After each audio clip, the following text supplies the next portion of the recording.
The Judicial Conduct Tribunal has concluded day 3 of its 10-day hearings into the sexual allegations or sexual harassment allegations that have been leveled against Eastern Cape Judge President Selby Mbenenge.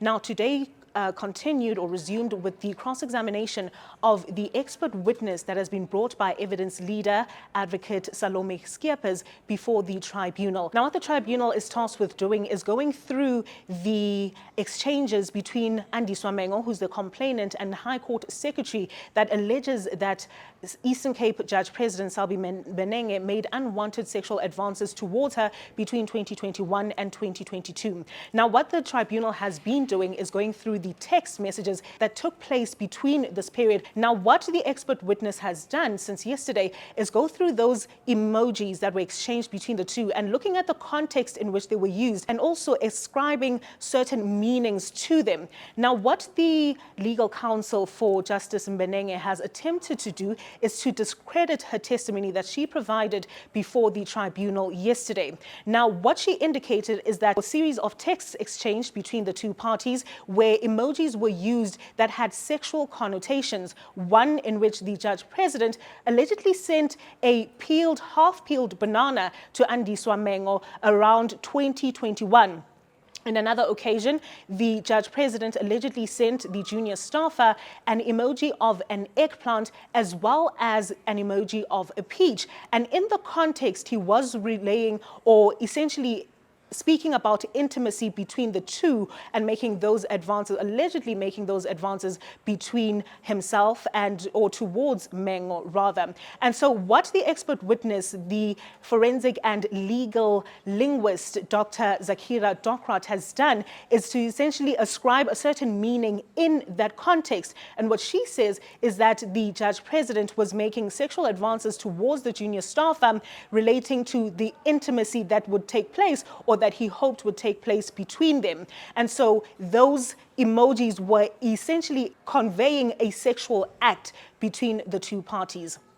What the legal counsel for Justice Mbenenge has done to try to discredit the expert witness that has been brought by the evidence leader, saying that her expertise or her meaning that she's ascribed or understanding that she's ascribed to the emojis cannot trump that of the parties that were engaged in the conversation. Now, today, there was a specific focus on the syringes that was used between that was sent by the judge president to Andiswa Mengo around 2021, where he essentially, or she said that she was not feeling well and she had been booked off sick on that day. What the judge president then said is that he would like to give her a boost and indicated and attached an emoji of a syringe. What Docrat has said the meaning of that syringe is a sexual act that he would have liked to perform on the junior staffer. However, in the testimony that was given by Andiswa Mengo in January this year,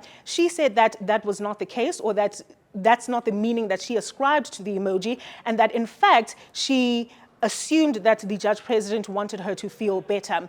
And so the legal counsel for the judge president says the meaning that has been attached by Mengo to that specific emoji or syringe ought to trump that of the expert witness that's been brought before the tribunal.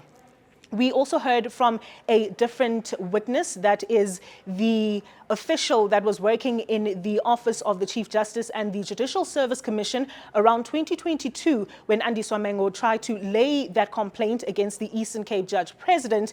We heard from Kutlwano Moretwe that when Andiswa Mengo approached the Office of the Chief Justice, she was quite emotional, also needing a lot of assistance in the drafting of that official document or official complaint that she was going to lay against the judge president. Of course, in January, we did hear that the initial complaint went missing and the Chief Justice, who was going to be the recipient of that complaint, then initiated another process where he told the official, or Kutlwano rather, that she ought to relay a message that Andiswa Mengo has to redo the process and do a formal affidavit or depose of an affidavit. And so those are the testimonies that we heard today. We are expecting the third witness in the matter to continue with her testimony of the series of events when Andiswa Mengo laid that official complaint with the Office of the Chief Justice or with the Judicial Conduct Committee that would then investigate and find whether there's a prima facie case for which the Judge President had to answer. Zakeera Docrat, Eyewitness News, Sandton in Johannesburg.